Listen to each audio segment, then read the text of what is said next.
Abang, perut saya sakit sangat. Alamak, sayang nak bersalin. Abang call ambulans sekarang. Abang, badan saya rasa sangat lemah. Sayang, tolong jangan tinggalkan saya. Sayang, buka mata, jangan pergi. Ini semua salah awak. Ayah tengok ni, Yen dah pandai jalan. Jangan kacau ayah pergi main tempat lain. Ayah, Yen dah masak makanan untuk kita. Jom makan sama-sama nak. Ayah tak lapar, makanlah sorang-sorang.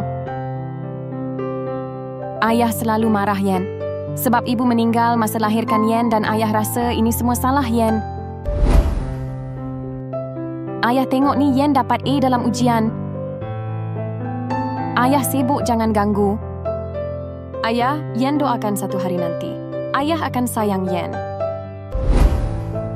Hari ni hari jadi ayah, Yen harap ayah suka hadiah ni. Tak sabarnya nak balik dan bagi hadiah ni dekat ayah. Yen harap lepas ni ayah akan sayang Yen.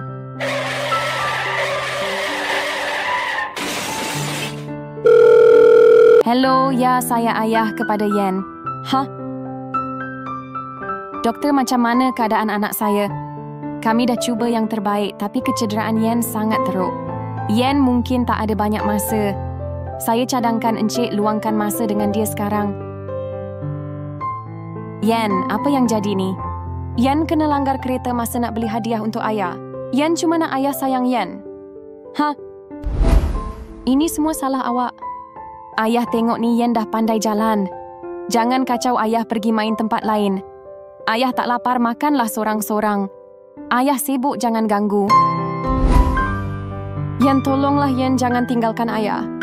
Ayah, Yen gembira sangat. Sebab doa Yen dah makbul. Akhirnya ayah sayang Yen, walaupun untuk kali terakhir. Yen, patut ke saya minta maaf dekat Yen sebelum terlambat?